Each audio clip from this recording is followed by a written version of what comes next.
Hi, everyone. It's been a month, I know, since I last released an episode, but I'm back. It's not that I haven't had anything happening, it's just that the timing hasn't felt quite right. It's been a month of just circling the wagons. I love that phrase. Being present in my life and doing some of the grunt work in my own personal development. Something that is brand new this year is my Patreon page. It's where listeners who want to go extra deep and have that front row view of my journey are welcome to become my patrons in a very real sense of the word, and in return receive bonus content. I have sometimes wavered. I've been a little hesitant as to whether I'm oversharing or not. So this kind of solves the problem. Those who want the nitty-gritty details will get it, and those who just want the meat and potatoes will get what they want too. But now, without any Anchor sponsorship ads. Take today's episode, for example. Patrons will have access to the full-length, unedited video footage of my interview with Genea Barnes. That is a whopping extra hour of content. So if that sounds a little daunting, you may be thanking me that I'm providing a condensed version for your listening pleasure today. I'm hoping it's a win-win for everyone involved. And hey, if it's not, I can change it up. That's one of the cool things about having one's own podcast. There's no one to answer to except to yourself and to your audience. Another new item I'm excited to announce is a brand new segment I'm introducing into the podcast. And I'm pretty sure you're going to love it. If you do, I ask that you please let me know, because I know of someone who will be thrilled to read some fan mail. And I'll just leave it at that for now. So, with all of that out of the way, let me officially wish you a happy new year, my friends. I'm excited to see what 2021 has in store for us, and I am so glad we're on this journey together.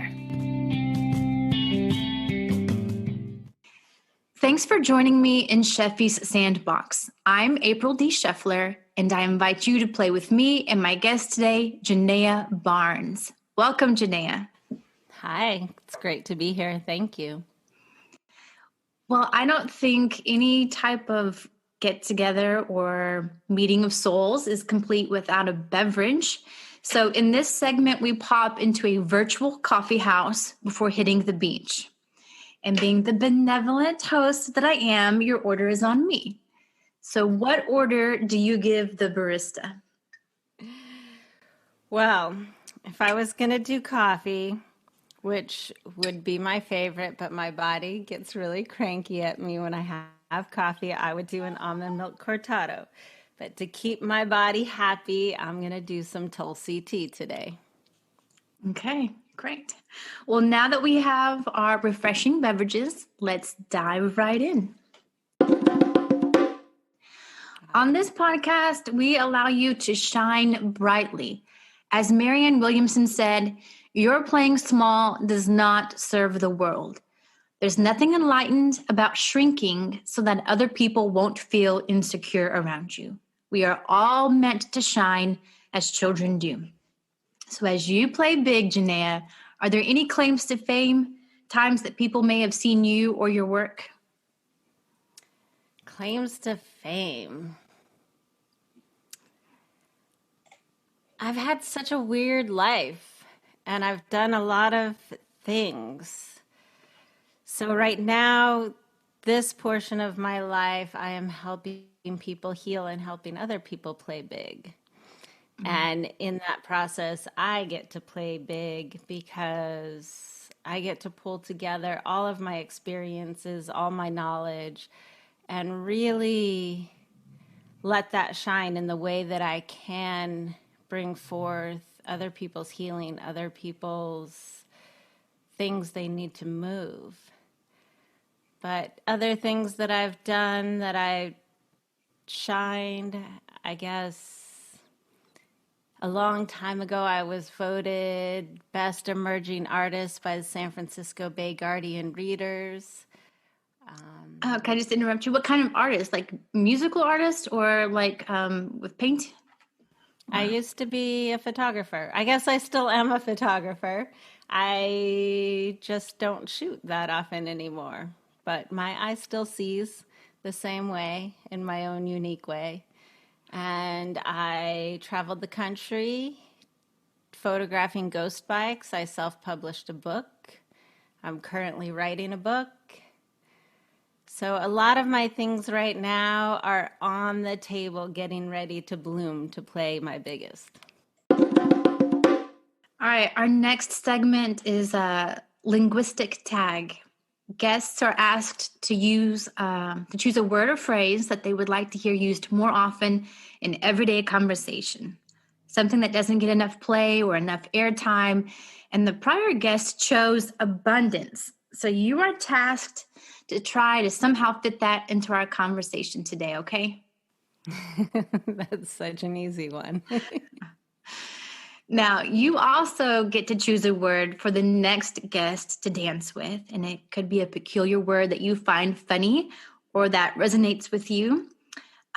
So, when I asked you what you're laying down for the next guest to pick up, you gave me the word efficacy. Is That's that true. right? That is the word I gave you. Well, it's so true when you talk about how everybody has their own view and has their own, and I think that's one thing people get so bent out of shape with is we as humans generally expect that everybody sees things the way that we see them. And some of us look at things from every angle. I remember years and years ago, long before I was doing this work, would ask people, well, this is not necessarily my opinion, but if you thought about it from this way or this way or this way. So looking at things from different angles and really being able to open up people's possibilities. And you're right. And people heal themselves. It's their journey and what happens in their mind that actually does the healing. Some of us are just guides. So, let's talk about what you do. And before I forget, let me just say this: when I saw that you do like with work with parts, what came to mind was the internal family systems by Richard Schwartz. Are you familiar with him? Is he like the founder of parts therapy? I'm not sure. I'm familiar with what you're talking about, and I have the worst name association. I'm the person that can tell you I own every album this band ever did, but who is this? But I am familiar with. Can I just tell you that I feel similarly when it comes to Star Trek. Like I love Star Trek. Now I haven't seen all of the movies and I haven't seen the original series, but like all the other series, I love them. But my memory is so poor that people will be like, "Oh yeah, let's talk about this specific species name or this particular thing," and I'm like, "I don't know," and they're like, you're an imposter. You're not a real Star Trek fan. I'm like, no, I do. I love it. I just eat it up, but I can't regurgitate it and repeat it back. But doesn't mean I'm not a real Star Trek No, I fan. think some people have their brain works in different ways. And for me, I remember the feelings, the sensations. And I remember numbers really well, but I don't remember names very well. I have gotten better the last year or two, but with the parts therapy, I work I work directly with the subconscious mind, and I think his work, you're doing things a little bit more on the conscious level, but because the subconscious mind's language is story and metaphor, that even though you're acting out the things it consciously, that the subconscious mind still gets to integrate it and bring stuff home. That's pretty cool that way. But we go about it in a different way. Okay, so on your website, I had seen an example of you and a client who had agreed to be videotaped as an example of what some of the work looks like. And it seemed similar to me, kind of like hypnosis.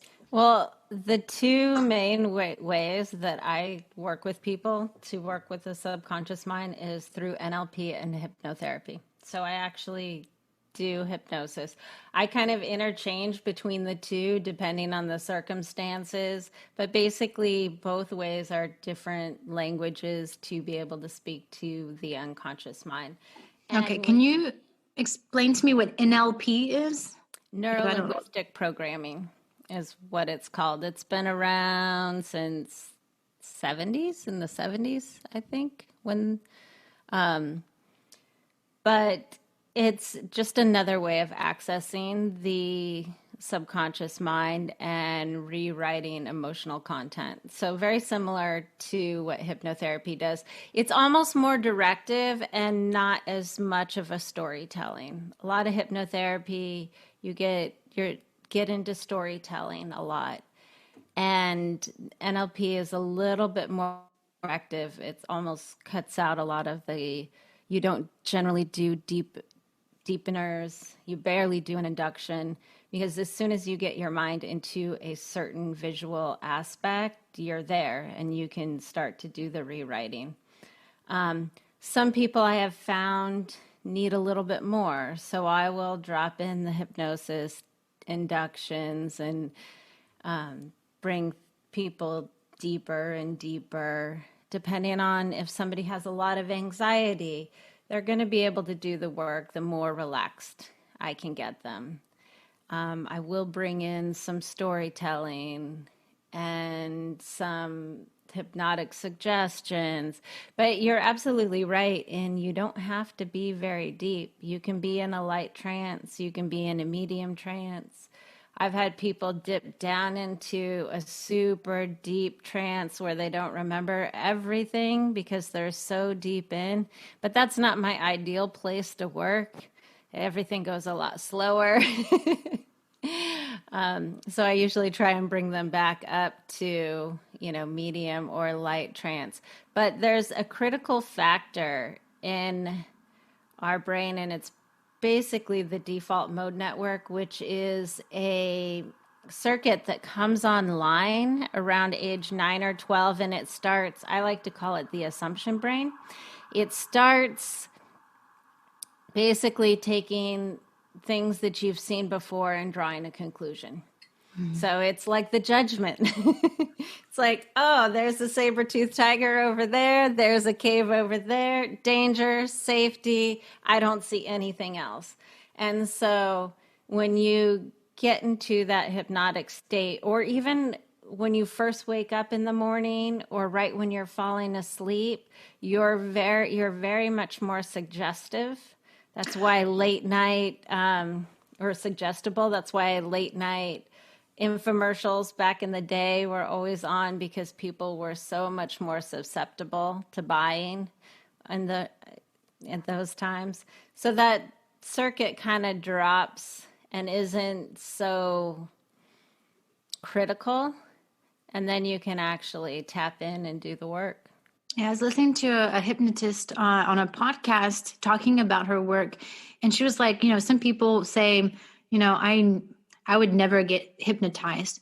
Well, it's a state of mind, of brainwave activity that you go through at least twice a day when, upon waking and upon going to sleep.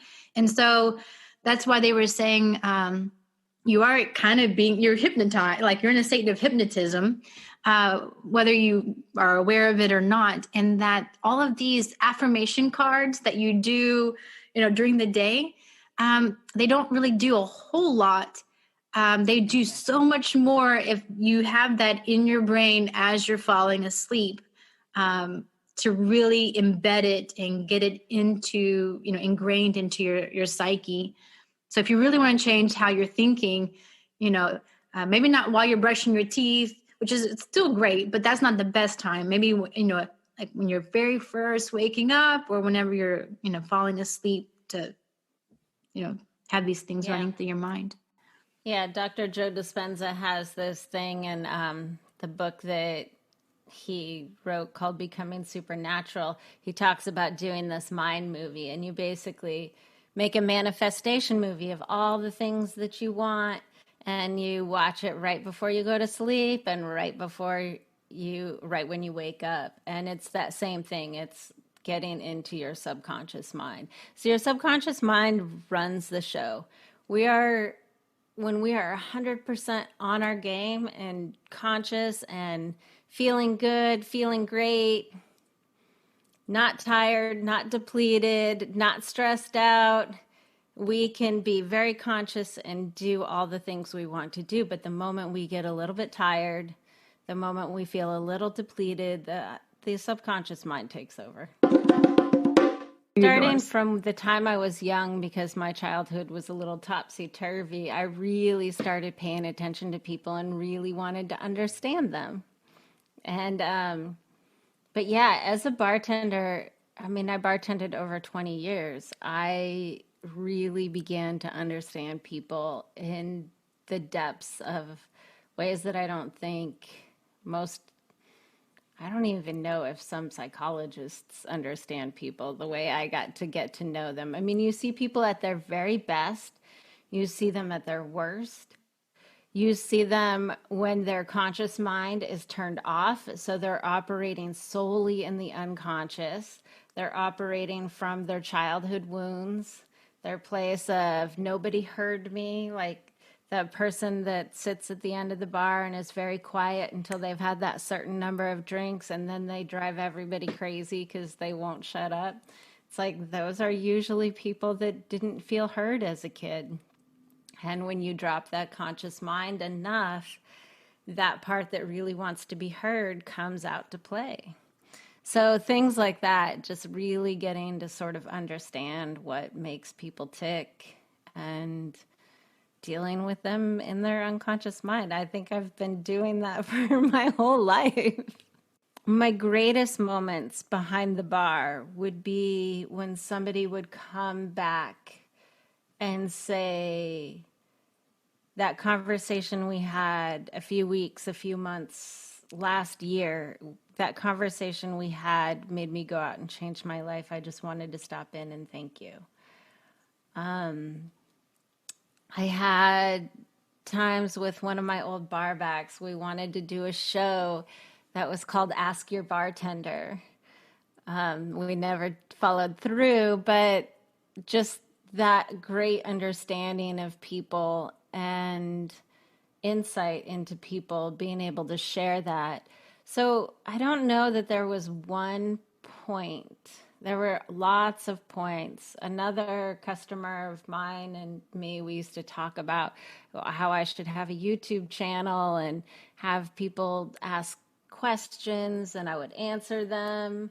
So long before I started studying what I do as far as, the NLP and the hypnosis and that aspect of it, I was always opening people's minds and shifting their perspectives. And whenever I got somebody to see something from a different way and it opened up more possibility for them, that always just made me feel so good.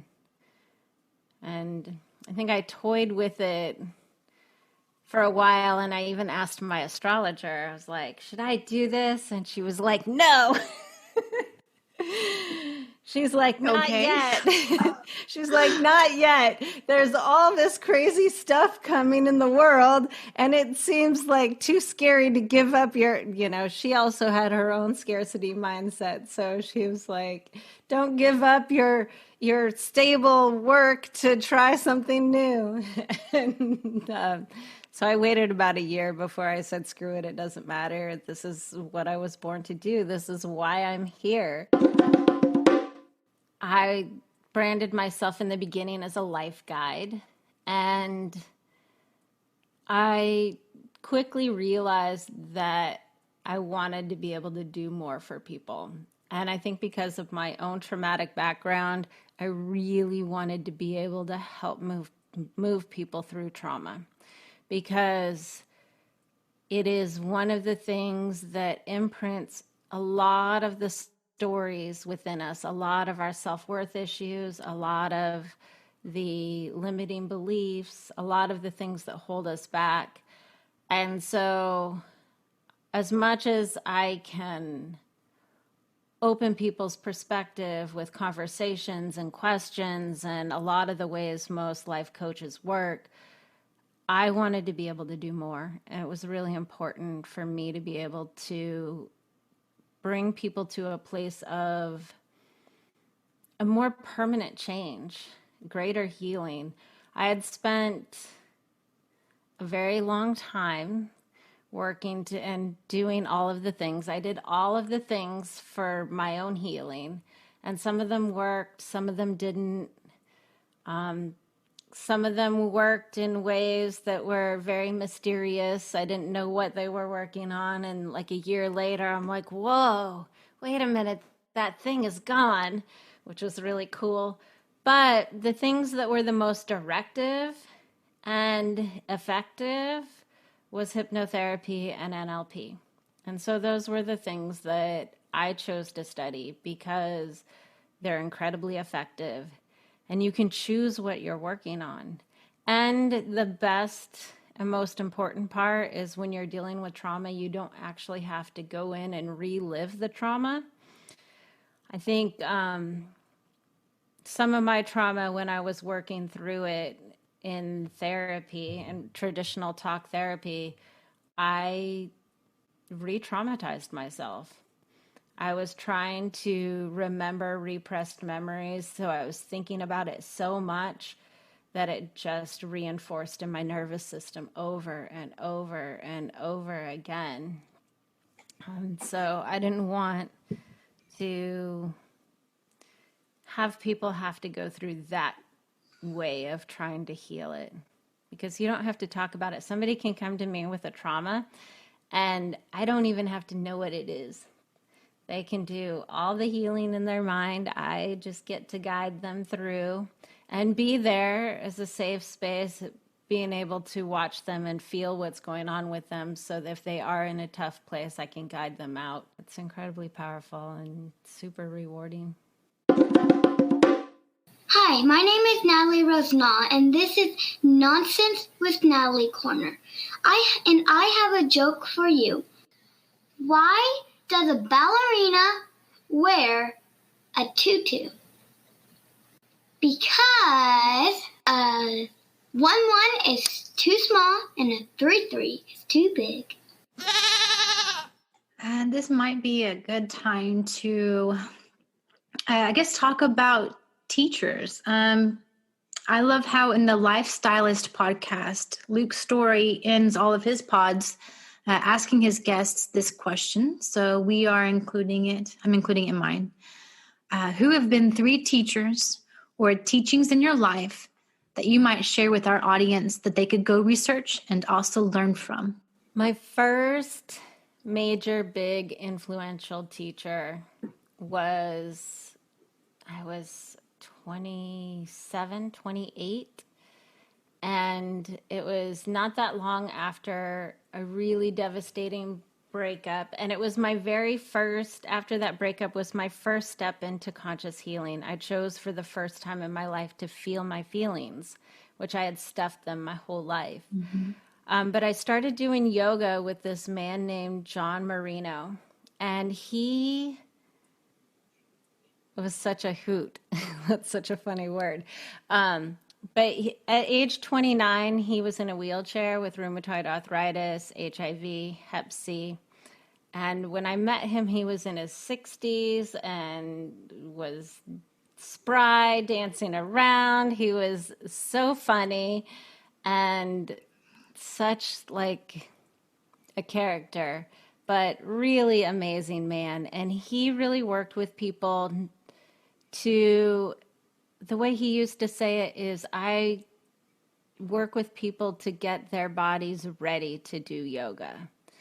So a lot of people go to a yoga class and you can't necessarily do all the poses in the right way.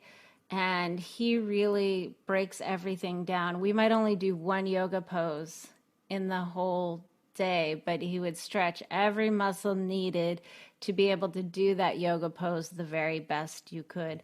And I learned so much about the body and what we hold in the body and what happens to the body. I spent a lot of my life out of my body because of my childhood traumas. And so he was the first person that really, through yoga, and he was a body worker as well, really brought me to be in touch with my body. The overwhelm or emotional events of your childhood actually come up and create triggers. And we always say things like, oh, so and so triggered me, but it's not actually that somebody else is triggering you. It's that they're pushing a button or a wound within you that needs to be healed. So these days, when I recognize that I'm being triggered, I get really excited because I'm, ooh, something I can heal that next time I won't be triggered. Number 3 is probably Joe Dispenza. I started meditating before I had toyed with meditation for years and years and years. And I could never really do it. I always thought I was doing it wrong. I had all these beliefs and ideas about how you're supposed to do it. And so I read Becoming Supernatural and I geeked out off the neuroscience behind meditation. And I went deep down into neuroscience of everything. It, and I think because of him, well, I don't know if it's because of him, because I had started meditating before and I'd gotten there regularly. But between him and I think Kyle Cease, I really got to just understand that you don't have to make a big deal out of meditation. You can just close your eyes and sit.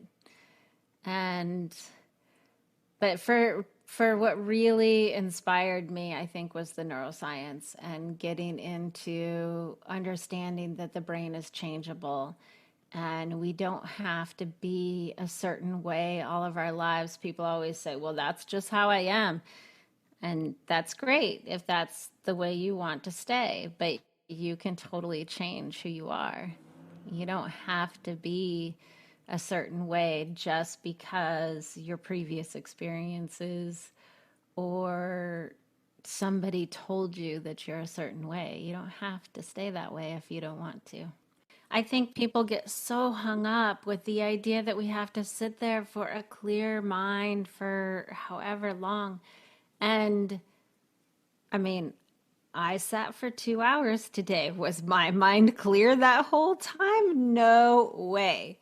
But for a little while, my brain ran. And sometimes people tell me, like, my brain just spins the whole time. I'm like, that's great.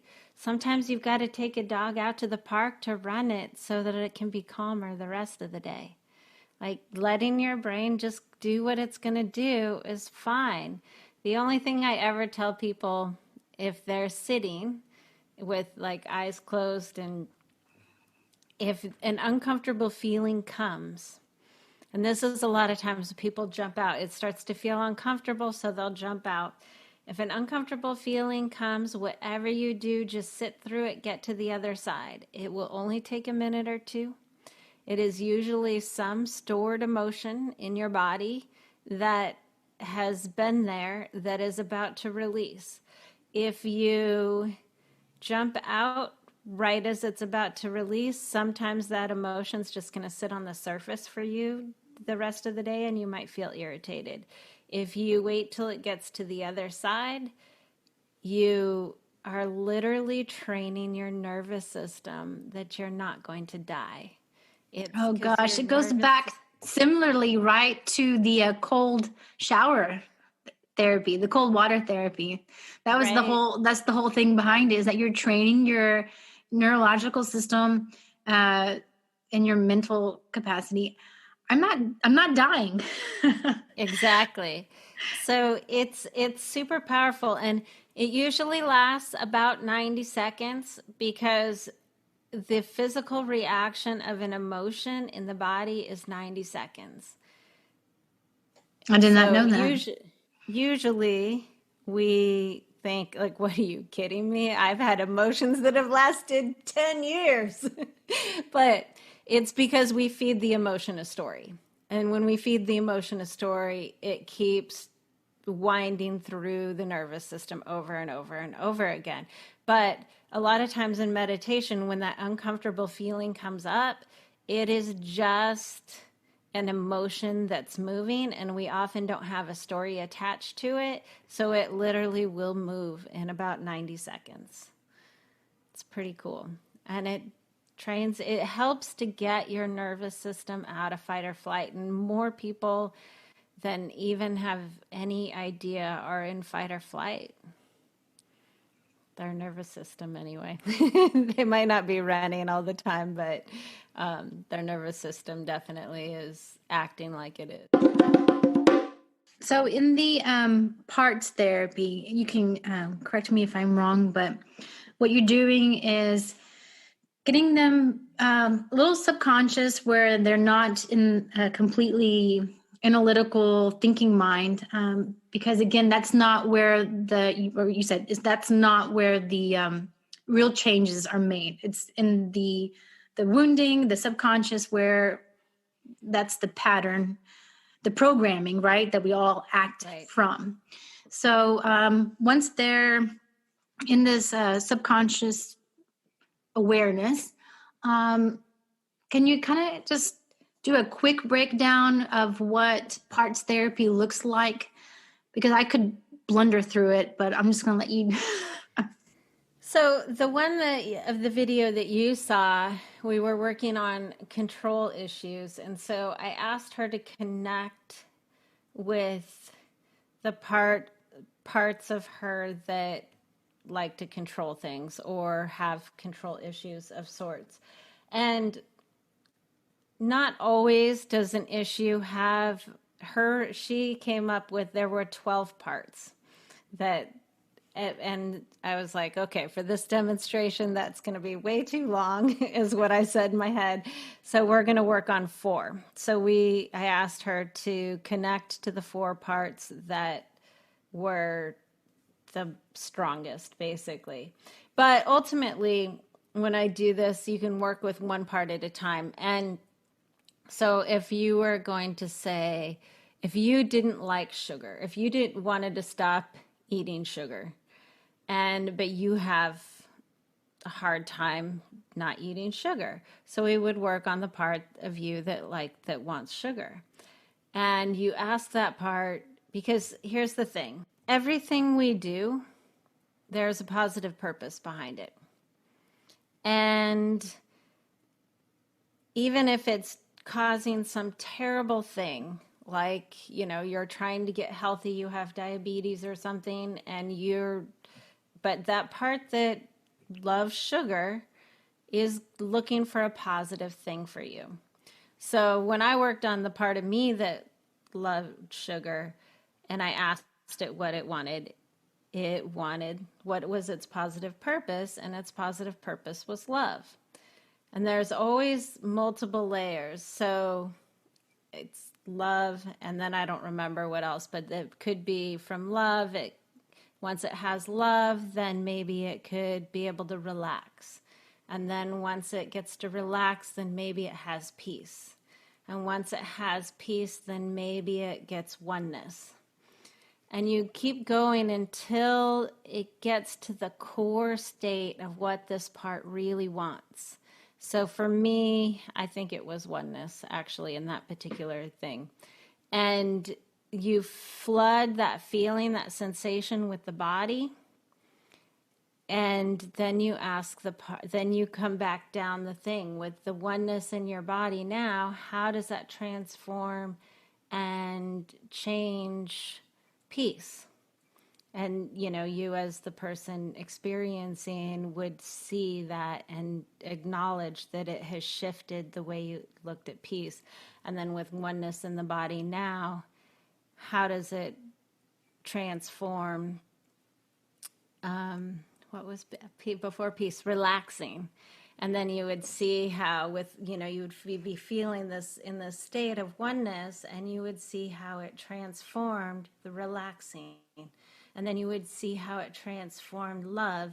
And then with the oneness in the body now, you can see that there's no need to eat sugar, because you've given that part what it really wanted, which was oneness. And these parts of us break off when we're little, usually. So mine broke off kind of fracture off a little bit, because I had a deep association with ice cream and my grandfather. Mm-hmm. And he was the person that I felt the most love around. So my mind always thought that if I had the ice cream, I could have that love again. But ultimately, and with that love with my grandpa, ultimately I felt oneness. So that's what it ultimately wanted. And it thought it had to go through love and then relax and then peace to get to the oneness. And then in the end, when your body is totally full of oneness, and you ask that part if it realizes it was once part of a bigger whole, and then you bring it home and have it integrate back into the wholeness.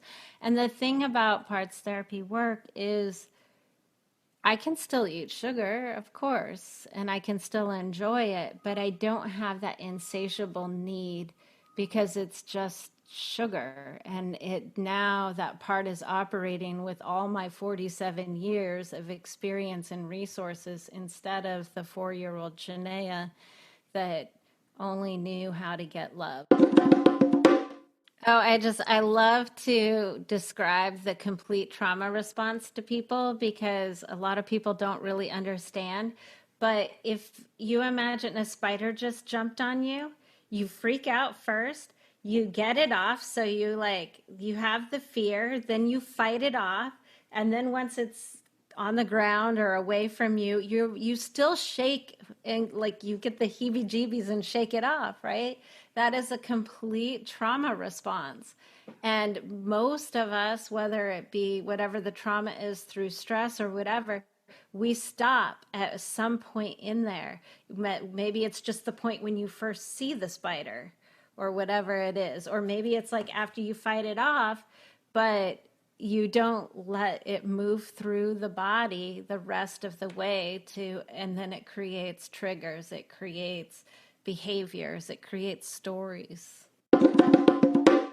So if people go to your website, and I'll give you an opportunity here in a second to tell us what that is, you just can see that when people want to work with you, there's often a 3-step program.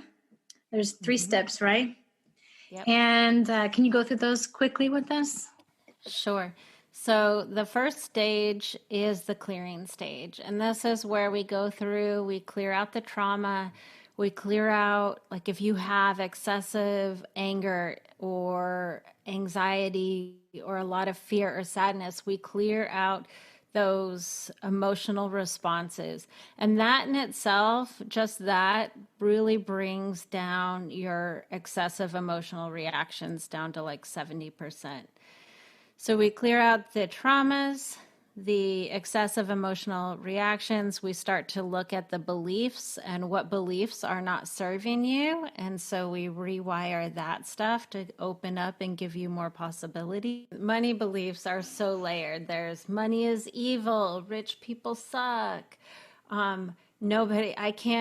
You can't create easy income because you feel like you have to work hard for it. So then you throw it away when you do have the money because you don't feel like you deserve it. And those kind of beliefs really, remember when I said earlier, unless you're 100% conscious every second of every day, the unconscious mind is going to self-sabotage you. I mean, lottery winners, most of them go broke because of those things. those beliefs. And then step 2, we really start to work on the self-esteem and the value system and learning how to handle your emotions. Because even though we clear out a lot of your triggers and a lot of that stuff, we want to be able to manage our emotions in real time so that we don't create new triggers. I also teach you to start being able to notice what your personal triggers are, and so that you can bring awareness to them. And by getting your values in alignment, it gives you this framework of how to move through your life so that you are not depleting your self-esteem. And stage 3, we kind of really solidify everything. Now that I've taught you how to identify your triggers and work with your emotions, I teach people how to do self-hypnosis to heal their own triggers. So in 6 months, we're not going to cover every trigger that you have. I mean, I work with myself all the time and stuff pops up. I'm like, where did that come from? But I want to leave people with the tools to be able to be like, whoa, Sally Joe just triggered the hell out of me. And I can look at that and see what's going on within me. And now I can go into my own subconscious mind and heal that original source event so that that trigger doesn't happen anymore. And if you're looking at everything as being a victim of your outside circumstances, how are you going to create the life that you want? I loved this last year. I mean, a lot of people didn't. And I recognize a lot of people had it really hard. And I have a lot of compassion for that. But I also know for myself that every time something came up, it was an opportunity for me to do more healing and create more freedom within myself. And that was incredibly powerful. Well, Genea, tell us how people can find out more about you and follow what you're making in your own sandbox. All right. So you, of course, can go to my website, which is, I'll give you the easy spelling website, which is gbelevate.com. My Facebook, Instagram, YouTube. If you search hashtag elevation guide, all my social media stuff will come up. And I'll have it in the show notes too, so that people can just click on it. So yeah. I feel like people forget how to spell my name. They forget how to say it. So I made sure there were easy ways to find me with elevation guide I've heard before. So yeah, I do YouTube, Instagram, Facebook, and then my website. And of course, you can call me or text me at 917-789-3875. With all of your bartender questions. Right? Seriously. Well, I realized that I usually tell people how we know each other or how we met. And the thing is, we don't know each other. Or we didn't before this call. Right? And I want to encourage, I'm telling this so that other people will get the nudge that I like this type of introduction. We have a mutual friend, April Staples. And how do you and April know each other? April and I know each other from a class that we both were enrolled in. She didn't stay in the class, but we had this kind of instant click. Like the moment I saw her on the Zoom call, I was like, that's my people right there. And I think it was a mutual sort of thing with us. We both sort of had that feeling and connected from there. Okay, cool. Because she was like, I have a perfect person for your podcast. Let me connect you. And she's done this a couple of times. So I'm really thankful to her. And if any of the other listeners know of someone they think is fantastic and doing some awesome work, I would encourage them to set up introductions as well. So Genea, I want to appreciate so much you just said yes. There wasn't any There wasn't any ask. Well, Like some people ask first, and this is no judgment, but some people ask, well, what's the podcast about? Or what's this and that? And I think you may have asked those questions, but you said yes first. well, I believe that one of the ways that we create abundance in our life is to be open and welcoming to whatever shows up in our path.